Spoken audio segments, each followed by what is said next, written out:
notoriedade resulta dos altos índices de produtividade alcançados em suas lavouras e na qualidade dos seus produtos. Isso é resultado direto da busca constante do Grupo Oryta pela perfeição em todos os processos produtivos. A relação com a agricultura acompanha os Oryta desde os mais remotos ramos da família no Japão. Esta vocação está na raiz do próprio nome Oryta. Em japonês, Oryta significa cultivar o campo. A história do Grupo Oryta em terras brasileiras começou em 1938, com a vinda da família do Japão para o estado de São Paulo, para trabalhar como empregados em fazendas de algodão e café. Eles deixaram o porto de Kobe, na província de Kumamoto, e chegaram em Santos, São Paulo, depois de uma longa e exaustiva viagem de 45 dias. O Brasil apresentava dificuldades consideráveis, como a imensa distância cultural e a língua portuguesa, a mais difícil barreira à adaptação. Em 1946, a família Oryta adquiriu suas primeiras terras no município de Olímpia, em São Paulo. Na chácara de 3 hectares, produziam hortaliças e entregavam de carroça em hospitais, pousadas e quitandas. Uma vez por semana, vendiam as verduras na feira livre local. Em 1953, a família Oryta mudou-se para o norte do Paraná, num sítio de 73 hectares. O café era a principal cultura. As muitas geadas os obrigaram a recomeçar sempre. Em 1970, deram início ao plantio de soja. 5 anos mais tarde, depois de uma devastadora geada, decidiram erradicar de vez as plantações de café. E começaram a mecanizar as lavouras com a aquisição de 3 tratores e uma colhedeira. Foi uma surpresa para muitos quando, em 1984, os jovens Walter, Wilson e Ricardo Oryta, com o apoio do pai, Satoshi Oryta, investiram na nova e promissora área de Cerrado, no oeste da Bahia. Não era uma aventura, nem uma aposta, era a grande chance das suas vidas. Com o passar do tempo, gradativamente, todas as operações foram transferidas para a Bahia. Os 1,2 mil hectares iniciais, sem qualquer infraestrutura, foram o embrião de um dos mais bem-sucedidos empreendimentos agrícolas do país. Hoje, o grupo totaliza aproximadamente 110 mil hectares cultivados, sendo 38 mil de algodão, 62 mil de soja e 10 mil de milho. Para falar dessa agrohistória de sucesso e da sustentabilidade do agro no oeste baiano, o pesquisador da Embrapa, Evaristo de Miranda, conversa com Walter Oryta, engenheiro e diretor-presidente do Grupo Oryta. Olá, bem-vindos ao Brasil Verde, programa dedicado à sustentabilidade da agropecuária brasileira. Nós sempre mostramos aqui que sustentabilidade é sinônimo de inovação e também sinônimo de competitividade.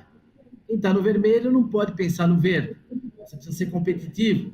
Para ser competitivo, precisa usar tecnologia, inovação. E é isso que garante a sustentabilidade. É quase sinônimo, sustentabilidade, inovação e competitividade. Não é voltando para trás, para o neolítico, que nós vamos fazer uma agricultura sustentável.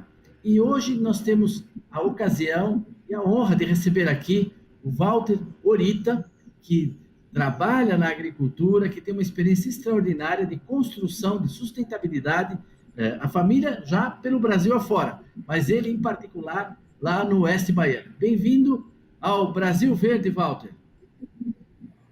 Olá, Evaristo.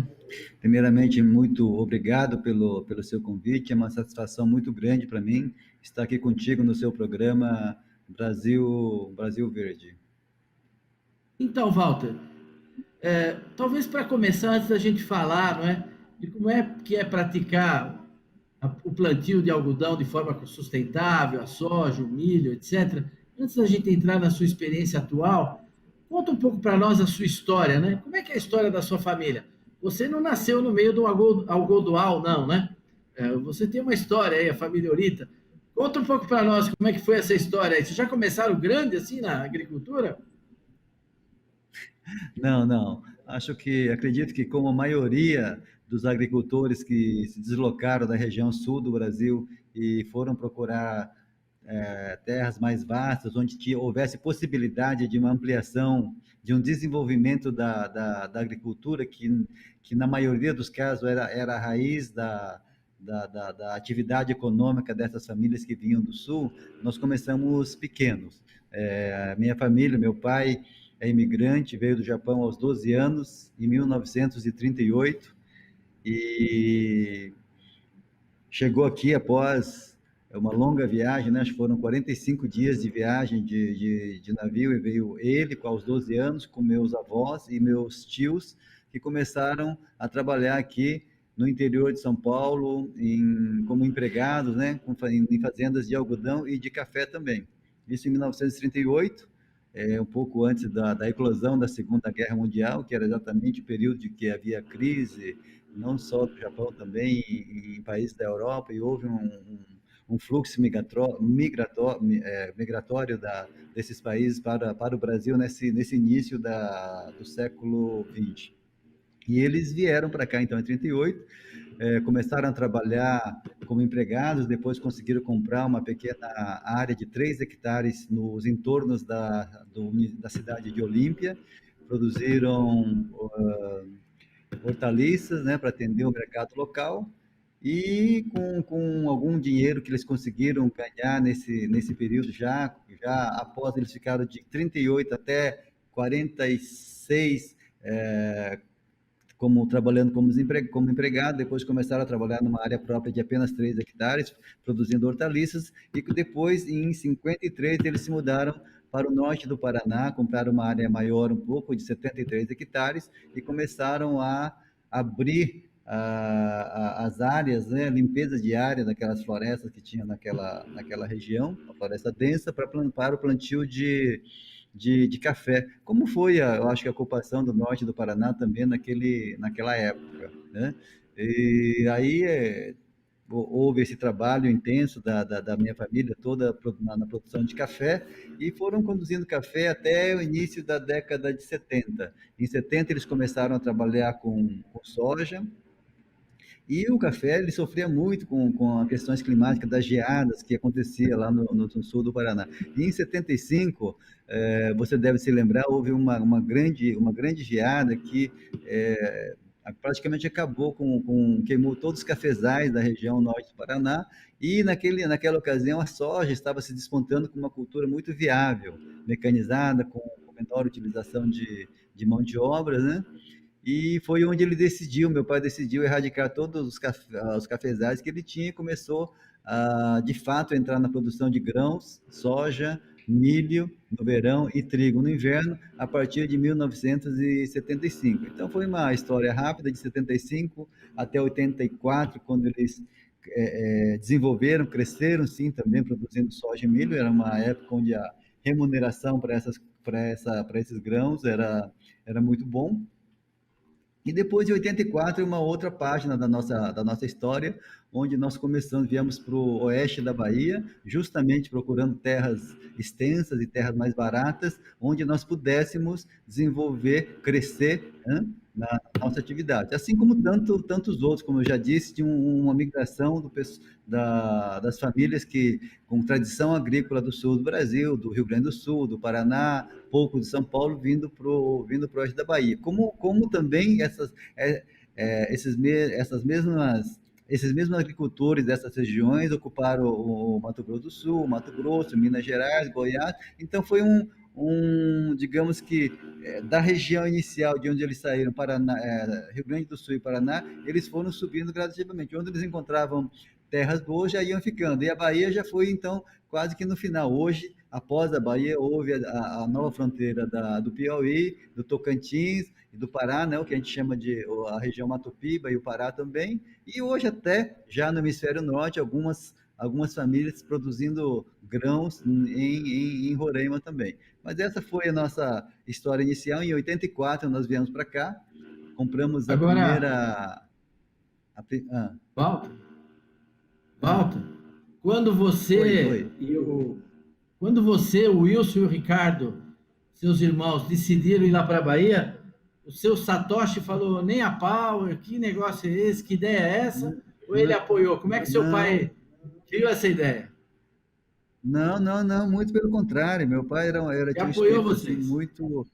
muito progressista, apoiou muito. Ele me disse assim: vocês saírem daqui do Paraná para ir para a Bahia, não é nada. Eu saí do Japão aos 12 anos, vim para o Brasil numa viagem de 45 dias de navio, como ele disse, sem saber onde ia chegar, sem saber onde iria trabalhar, sem conhecer a língua e os costumes. Então, isso que vocês fazem não é nada em relação ao que o que nós fazemos. Vocês precisam fazer sim. As terras aqui no Paraná são mais escassas, né? São tão muito valorizadas, então vocês têm que procurar de fato um local onde vocês possam desenvolver um grande projeto agrícola, né? E foi o que aconteceu. Nós começamos na primeira área, compramos uma área de 1.210 hectares, Evaristo.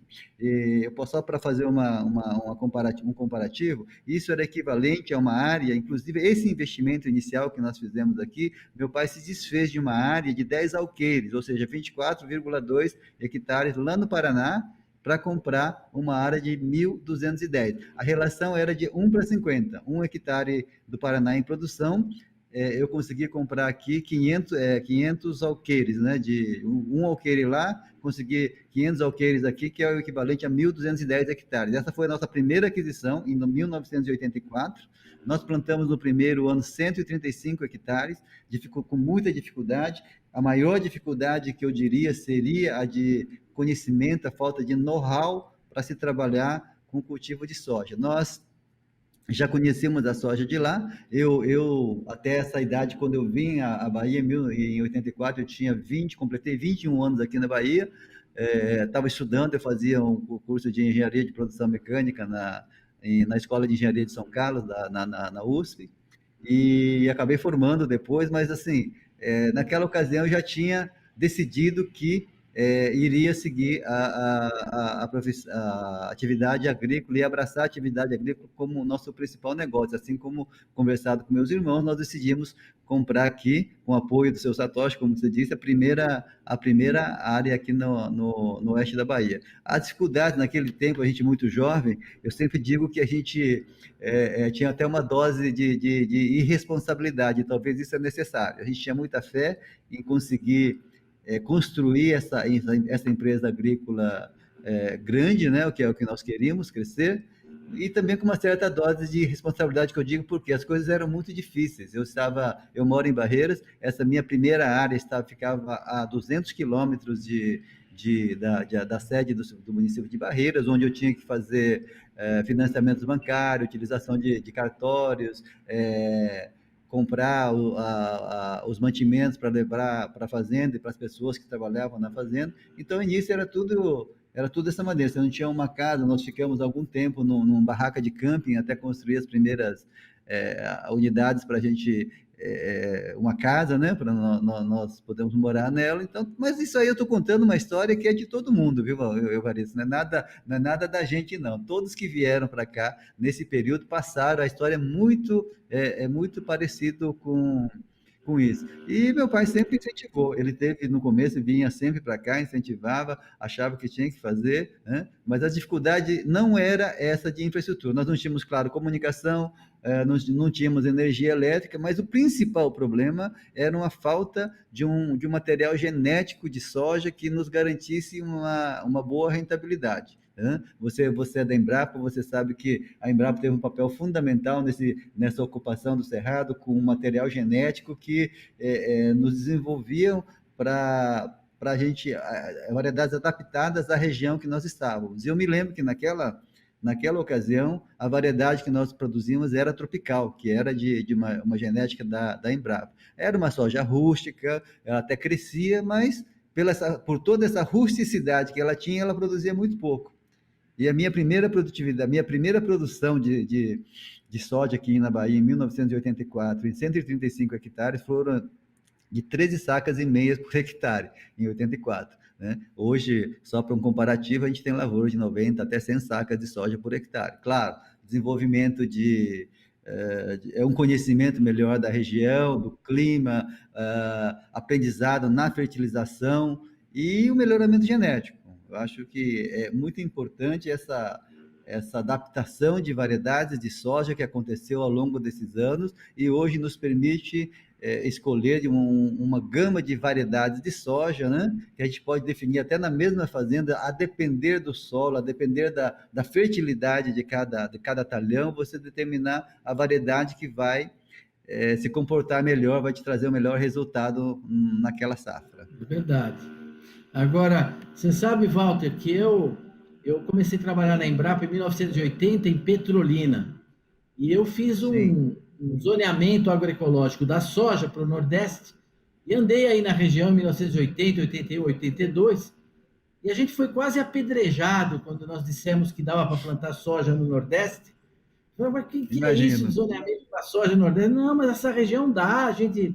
Falamos de lugares que acabaram não tendo soja, na Chapada do Apodi, enfim, alguns lugares não, mas a maioria dos locais que a gente indicou hoje, efetivamente, estão com soja, e a sua história, como você disse muito bem, foi a história de todos, né? Eu conheço a história do Busato, mesma coisa, né? Ficava Sim, morando num sim, casebre, a sim. mulher ia buscar água no riacho lá longe, quando alguém ia fazer compra, Exatamente. todo mundo passava os pedidos de compra, porque o cara fazia uma viagem para fazer Exatamente. compra, trazia. É uma história Exato. muito bonita, de muito trabalho, né? Vocês não tiveram bolsa de nada, né, do governo, foi feito tudo no empreendedorismo, né?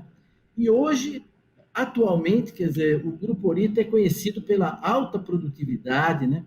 Pela alta eficiência, pelo cuidado com que produz, né? Enfrentando, claro, as crises do Brasil, da nossa economia, tudo isso. Mas dê uma ideia para quem. Vamos deixar lá os 1.200 hectares lá atrás, né? E hoje, nós vimos aqui, logo na nota introdutória, que você tem aí cerca de 110 mil hectares, não é?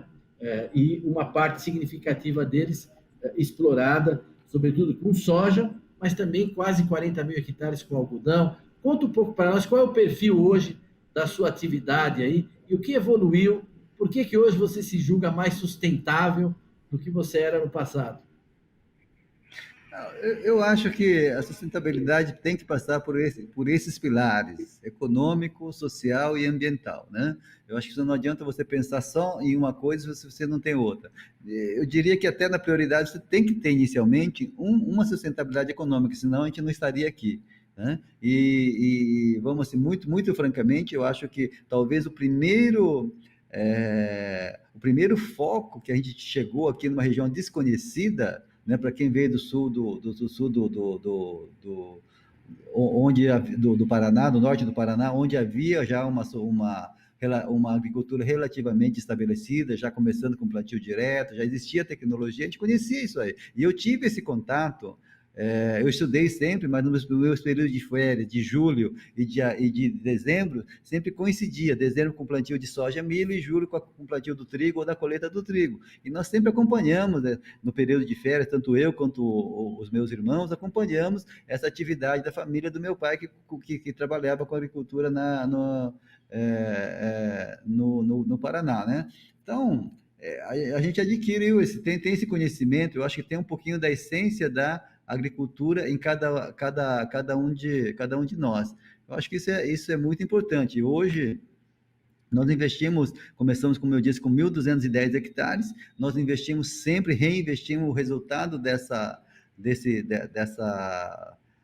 atividade na agricultura, nunca tivemos outro negócio além da agricultura, e claro, a gente tem que aproveitar alguns momentos de oportunidade onde as terras ainda eram baratas, né? E fomos ampliando. E cada vez mais, quer dizer, desde quando eu cheguei aqui, desde o princípio, nós tínhamos que fazer, sim, ter uma licença ambiental para começar a abertura de uma área, né? Você tinha que fazer um projeto, encaminhava o IBAMA. A questão é que a velocidade de resposta desses órgãos para me fornecer uma licença ambiental era muito demorada. Então, a maioria também, só com o protocolo de entrada desse projeto, acabava fazendo o desmatamento, a limpeza diária e ia seguindo. E aí, com o passar dos anos, eu acho que o Código Florestal veio justamente para organizar isso aí. Quem tinha todas essas licenças organizou. Daí para cá, toda essa questão ambiental tem sido pelo menos aqui na região, eu diria que pontualmente pode ter alguns problemas, mas não é na tentativa de resolver, de solucionar. Eu, por exemplo, já comprei áreas abertas, 100% abertas, sem reserva, né? Eu sabia que eu estava comprando aquilo, eu estava comprando um ativo, um passivo ambiental, e eu teria que resolver. Mas o Código Florestal permitiu que eu comprasse aquilo e comprasse uma área de reserva fora não conjunta, né, da minha área que eu comprei, e que averbasse aquela área juntamente, vinculasse a matrícula, que aquela seria a reserva relativa àquela área que eu comprei. E tudo isso é um processo que a gente vem fazendo, e nesse momento a gente tem um foco muito grande em está tudo ok. Eu tenho dos 150 mil hectares de terra que nós temos, nós produzimos hoje 110, ou seja, eu tenho 27% de reserva entre APPs e reserva. Está tudo com licenciado, licença de operação, licença de limpeza na época, com o CAR, tudo aqui no Cefir, né, no estado da Bahia, tudo organizado, né? E a gente tem que preparar uma equipe para isso, porque a cada, não sei se 2 ou 3 anos, você tem que renovar as licenças de operação, onde você tem que apresentar toda uma documentação para o órgão ambiental, para dizer que você está em conformidade com a legislação. E isso aí não é só na parte de plantio, você vai ter uma pista de operação de aviação para aviação agrícola, você tem que ter a licença ambiental, todo registrado, tudo muito organizado. Você vai fazer um poço, não é nem um poço para irrigação, um poço para utilização de água na sua sede, você precisa de uma licença ambiental para a perfuração daquele poço, tá? Então, as coisas são muito... o que se fala por aí não é verdadeiro. Não é verdadeiro. Quando a gente está no dia a dia, a gente sabe que nós estamos fazendo, existe uma consciência ambiental hoje, inclusive das pessoas, daqueles operadores, mesmo aqueles menos qualificados que ficam lá na limpeza de sede, eles sabem que não pode ter um saco plástico, uma vasilha uma tampa de algum produto agrícola, de defensivo que ficou no chão, ele vai recolher e vai dar fim àquilo lá, vai determinar para onde vai aquilo, né? Isso aí, ao longo desses anos, tudo isso aconteceu. Se num primeiro momento, alguns anos atrás, a gente teve uma cobrança forte com a questão trabalhista, das leis trabalhistas, isso foi organizado, né? Algumas coisas que a gente tenta mudar, porque a atividade agrícola é um pouco diferente da atividade urbana, a atividade comercial e industrial, porque nós somos uma indústria a céu aberto, e você tem uma janela de plantio um pouco diferente, mas, enfim, todos nós acabamos nos adequando a essa questão trabalhista. Isso já é página virada, todo mundo opera totalmente dentro da lei, e agora essa questão ambiental que também a gente depende, não é só o produtor depende da velocidade, da boa vontade, não digo boa vontade, eu acho que do acúmulo de processo nos órgãos ambientais, que eles não conseguem dar vazão no tempo que a gente precisa. A agricultura é muito dinâmica, se você pegar de 20, 25, 30 anos para cá, você pegou uma agricultura que não tinha grandes empresas, hoje você tem empresa agrícola, algumas operando ainda no modelo de pessoa física, faturando milhões, até bilhões de reais, né, que aconteceu nisso. Então, a velocidade de crescimento foi muito grande. A gente esperar, o que a gente espera, o que a gente precisa, é que justamente esses órgãos públicos ambientais que são responsáveis pela fiscalização e pela emissão das licenças que nós precisamos para estar na legalidade, precisa ter uma celeridade. Não sei se aí é com mais gente ou como que tem que estruturar. De fato, foge ao meu alcance, ao meu entendimento. Mas, voltando só à questão da sustentabilidade, tem que passar por tudo isso. Eu acho que você deu uma visão muito boa, muito completa, histórica e da situação atual. Nosso tempo está passando rápido, a gente vai conversando, não percebe, temos só alguns minutos ainda. Eu queria ouvir uma palavra final sua sobre o seu sistema no sentido agronômico. Como é que é o seu ciclo aí de plantio? Um pouco para ir já para o nosso encerramento, porque já estamos aqui há mais de 20 minutos dessa boa conversa. Então aqui. tá bom. Rapidamente eu vou dizer, bom, o nosso sistema hoje eu tenho alguns programas ambientais, né? Eu preciso de pelo menos colocar isso daí. Todo o nosso algodão, né, todo o nosso algodão, 100% das fazendas do nosso algodão é certificado pelo ABR, Algodão Brasileiro Responsável. São 176 itens, checklist, para você alcançar esse ABR. É um processo que a gente vem fazendo, e há 3 anos eu conquistei 100% da minha área com o ABR e com o BCI, que é o Better Cotton Initiative, que é uma ONG suíça que nos licencia com isso aí. Então, todo o meu algodão é 100% ABR, 100% BCI, e eu estou num processo agora que eu solicito. E todo algodão de produtor de algodão é de soja e de milho também.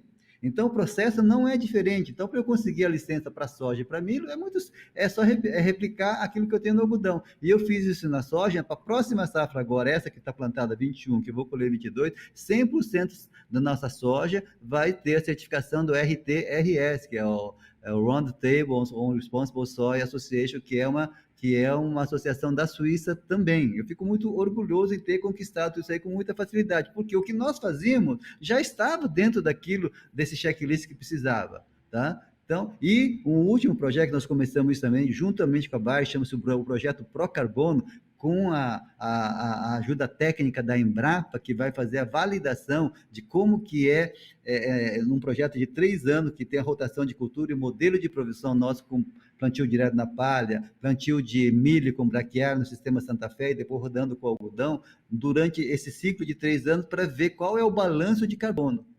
Se nós somos, claro que na nossa atividade emite, mas também resgata. Então, o que nós queremos chegar nisso aí olha, nesse modelo de produção, nós resgatamos carbono. Então, eu tenho até um crédito de carbono para vender com alguma empresa. E isso aí não foi feito, é uma coisa inédita, nós precisamos mostrar isso aí para todo mundo, porque a gente leva a culpa de ser a agricultura os maiores emissores de gases de efeito estufa. E eu quero desenvolver juntamente esse projeto com a Bayer, com a ajuda da técnica da Embrapa, que vai fazer a validação disso daí, eu estou esperando mesmo, quero que isso aconteça, que o resultado saia que nós não somos emissores, sim, nós somos sequestradores de carbono, tá? Eu acho que eu não tenho a menor dúvida, sobretudo aí, não tenho dúvida que, sobretudo nos cerrados, essa agricultura moderna, de alta produtividade, né, que cuida tão bem do solo, da matéria orgânica, certamente Sim. vai ocorrer métrica para você mostrar que você tem uma soja carbono neutro, um milho, talvez até um milho carbono neutro, né, com o uso de simbiose nas raízes, sem adubação nitrogenada, etc. O certificado do algodão que você colocou, 100%, nós já tratamos aqui, quem nos assiste sabe o quanto é exigente essa certificação, né, e vocês estão de parabéns por tudo isso. Vocês são mesmo, Grupo Ourita, para muitos agricultores do Brasil, eu não diria um modelo, mas é um exemplo, né? Um exemplo de como ser produtivo, sustentável, rentável, competitivo. E esses cálculos de emissão da agricultura brasileira, eu não creio que eles estejam certos, não. Eles não têm justamente calculado toda a retirada de carbono que a agricultura faz. Sim. O nosso tempo acabou, por incrível que pareça. Eu queria agradecer a você e te dar uns segundos para a sua palavra final. Eu queria dizer, Evaristo, que hoje, no momento que nós estamos, a gente procura fazer até além daquilo, assim, regiamente o que tem a legislação brasileira. Eu acho que nós temos que partir para aí do aspecto prático. Mas que nós estamos fazendo, além disso, como todas essas certificações que eu estou falando, é algo além do que rege nós estamos aí, né, caminhando para o conceito de uma empresa ESG. Eu acho que nós estamos bem encaminhados para isso. Vamos chegar nisso aí, e eu acho que o benefício é geral. O benefício é para a empresa, para a visão, a imagem que eu tenho frente aos bancos financiadores, frente às minhas trades que compram meus produtos, é muito boa. Eu tenho sentido isso aí, eu venho sentindo esse aumento de credibilidade, de facilidade de realização de negócio, inclusive até com benefício com alguns bancos com taxa de juro reduzida, como é um processo que eu estou fazendo agora de um Green CRA, que era um crédito verde com taxa de juro reduzida. Então, tudo isso aí demonstra que é uma relação de ganha-ganha. Nós estamos fazendo, eu estou tendo ganho com isso, me sinto satisfeito e tranquilo que eu estou fazendo a nossa parte do lado do aspecto social, ambiental, né, e de governança, e que eu estou sendo também remunerado, reconhecido por tudo isso. A mensagem final é essa aí para todos. Agora, eu posso dizer que não é o caso do Grupo Rorito, eu acho que a grande maioria dos produtores do Mato Grosso, da Bahia, do Goiás, seguem isso daí. Então, o que me entristece um pouco é algumas críticas que a gente recebe de algo pontual que acaba replicando, né, manchando, maculando toda uma atividade econômica que é muito importante para o nosso país. E, por fim, eu agradeço muito essa oportunidade de estar aqui contigo, conversar contigo e mostrar o trabalho que nós estamos desenvolvendo aqui na região oeste da Bahia, dentro das nossas fazendas. Muito obrigado. Eu que agradeço a todos e convido para estarmos juntos de novo, a semana que vem, aqui no Brasil Verde. Até lá!